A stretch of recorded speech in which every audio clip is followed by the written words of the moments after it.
On this episode of Dream the Red, does this team ever stop giving me heart attacks?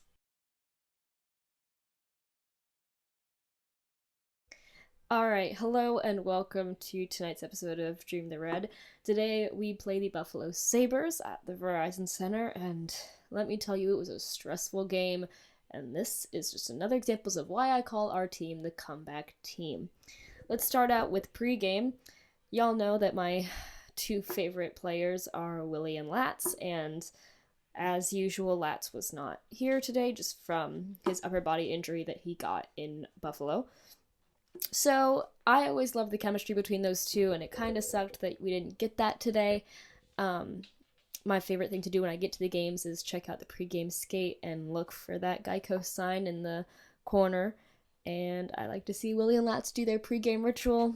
Didn't get that today, unfortunately. So it felt kind of disappointing, but it's fine. Anything that helps Latz recover from his injury. So tonight was Zach Sill's NHL debut in placement of Michael Latta. And as for Sills, there was nothing really too noticeable about him. Nothing really awe-inspiring in for him, but he was a very good replacement. Typically when you have a player that needs to be replaced, it might pull back the game a bit, and Sills did a good job of keeping the game where it usually is. He didn't pull us back, he didn't necessarily excel us, but he kept us at a good he kept us good. Carrick was on ice for the warm-ups and in the game, as we saw, and let me tell you, I had a little unpleasant incident when I learned that there were a couple of Buffalo fans in the row right in front of me. That wasn't too pleasant, but hey, we shut them up in the end, didn't we? Alright, moving on to the first period. Boy, oh boy, was it kind of disappointing. I was really worried. I'm telling you, this game had me a little bit PO'd for a while. We have that roughing call on OV 30 seconds into the game, which was ridiculous, and we will definitely touch on the physicality of this game later on.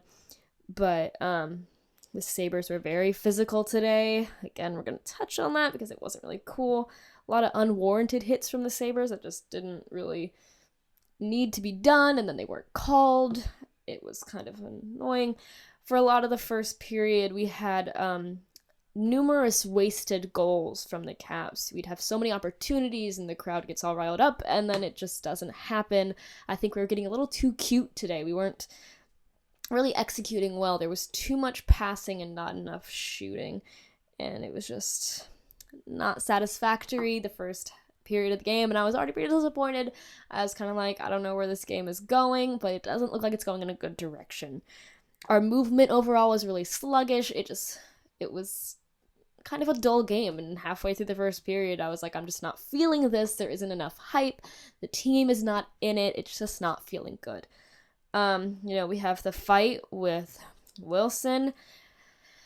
This is something I wanted to touch on, and I meant to bring my phone in here because Mike Vogel had a really good statement about this on Twitter, but they got a bit too close to the goalie, and this was the thing that I complained about after our game with Buffalo on Monday, is that, we have Buffalo's players getting way too close to Holtby, and I'll touch on how they treat goalies later on, but they get too close to Holtby, and when a goalie's getting interfered upon, you expect a whistle from the refs, and the refs are not doing anything.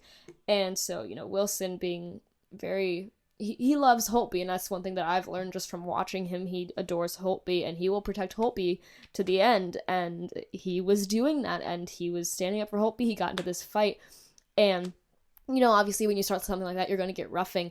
But the one thing that bothered me, and this has also bothered me for a long time with Wilson's fights, and it happened in that really important Senators game. That was a little worry in Wilson's career when we worried about him getting that match penalty and having him possibly be suspended and fined. One thing I noticed that no one touched on for that, and I haven't seen anyone touch on it for this time, is that a lot of the times with Wilson, he will be fighting the person that he originally targeted, and then someone's going to come up behind him, and someone gets him in a neck grab and pulls him back. And I don't really like seeing that. I've never thought that was very sportsmanlike in a fight. It just doesn't seem fair. You can't defend yourself when you're being grabbed from behind by the neck. It never seems fair to me. I saw that happen today. It bothers me a lot, and I think in my notes I wrote in parentheses BS because obviously Wilson's going to get the penalty for this, but I believe when he gets 4 for roughing and the other guy gets 2, where's the guy who pulled him down by his neck? So basically what Mike Vogel did say is, and I mean, I love him for this. I already love Mike Vogel. I want to do what he does, and he posted this on Twitter after the Wilson fight. He said, if the refs aren't going to stand up for your goalie, then you have to. And that's paraphrasing. I don't know if that's exactly what he said. I like to keep my phone out of my room when I'm recording, so I don't know. But, yeah. As usual, the last thing I have to say about the first period is there's just continued beautiful saves from Holtby. There was that first goal that he allowed. Not really a big deal in my opinion. He's just always having these beautiful, well-executed saves, and that's what we saw a lot in the first period. Alright, now moving on to the second period. First thing I wrote down here, horrible offside calls on the Caps. And let me tell you, the amount of times that we saw some unfair offsides on the Caps was really irritating. Typically when you see unfair offsides on one team, they typically reflect to the other. But there were no moments for Buffalo that I saw them go offsides, and I specifically didn't notice it get called. But I think a lot of the offsides calls on the Caps were a little unwarranted. We were starting to get a lot more physical. I think we were getting really frustrated, and I think maybe it's something that Trotz talked on in the locker room, but we did get a lot more physical. One thing you'll notice with Russian players a lot is that they don't like physicality. They don't like getting rough. Russians are very focused on the skill of the game and executing the game. But let me tell you, even Kuzi, a player that I've never seen get physical, was getting physical tonight. Plenty of body checks from Ovi, which was really surprising. He was tussling a bit, and I liked to see it, but again, we're going to touch on the roughing later on. Overall, I wrote weak game on Cap's part because it kind of was. We still were not improving the way I wanted us to be. We were getting physical, and one thing I do want to say is we had a frustrating inability to get physical because of the refs. And this was one thing that I was getting really irritated about, was because Buffalo was getting very physical. There were a lot of hits that they had that I think should have been called. And then we just touch a guy and we get thrown in the penalty box. It was really difficult for us to stand up for ourselves because the refs were just not having it for some reason. You can never understand why, but it was really frustrating to me that we couldn't execute a proper game because we couldn't get physical and return to Buffalo's style of play. Again, passes, we're not doing that great. We're not executing them well. Passes are not connecting, but at the same time, there's too much passing, not enough shooting when you're in the offensive zone. So I did want to talk briefly, and I gotta say, Sabres, you must hate your goalie. I mean, really, we saw this on Monday, and we saw it again today. They're so aggressive with goalies, and then if you watch, when we get a little bit aggressive with their goalie, they do nothing to stand up for them, and it makes me wonder, like, what are you feeling towards your goalie? Like, we love Holtby, so when everyone gets too close to Holtby, we stand up for him, and that's really our thing. And so it really bothers me because obviously they don't care about their goalie enough because they're treating ours terribly. And the one thing that just bothered me, and it happened in Monday with Buffalo too, and it happened today, is that they don't understand that you cannot score a goal by pushing the goalie. That's not a thing. That's not a goal, and they had that tonight. They pushed Holtby into the goal, tried to act like it was a goal, and I was very pleased when I saw the refs aggressively motioning no goal, no goal. I was very pleased there. And one thing that I kept saying, and it's, totally biased, but I kept saying, sorry, your accuracy is so bad on your shots that you feel the need to push the goalie into the goal just to score. But unfortunately, they did score again in the second period, and I honestly thought it was really unsportsmanlike. It didn't show any skill to me. It just showed that, wow, okay, you can get in people's faces. That doesn't mean much to me. Moving on to the third period, the first thing I wrote is, God forbid we get physical, but Sabres can. And I talked about this earlier, but, we try to fight back, and we get punished for it, so I don't really understand why.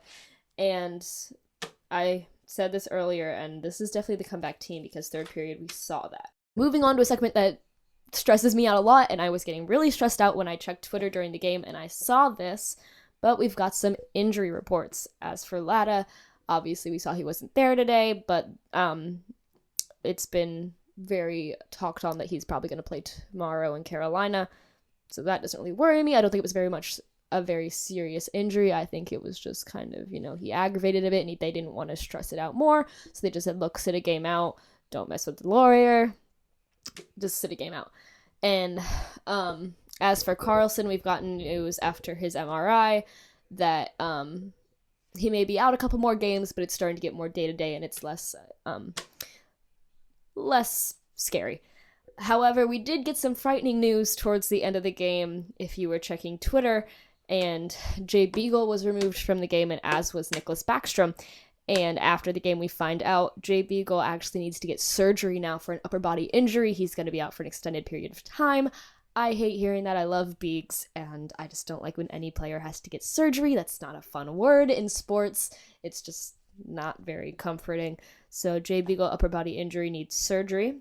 As for Nicholas, they said they haven't actually talked much on it, other than the fact that he was questionable to return to the game. He never did.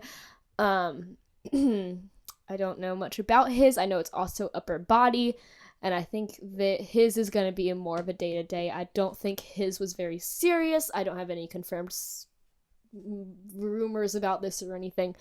I just don't think his was very serious, and I think it's going to be more of a monitor it and make sure it doesn't get too bad kind of thing. So that's the game. We ended up winning, luckily, fantastic. 4-2. Actually, no, it was 5.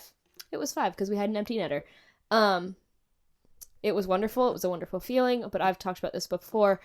We are the comeback team, but I don't like it when we get ourselves in positions that we need to have a comeback. I'd rather us just play strong the entire game and not really worry like that. It was a stressor, but hey, we did it. We have our winning streak still going. Holtby's still going. And I think we only play Buffalo once more, so let's keep kicking their butts. Good night, everyone.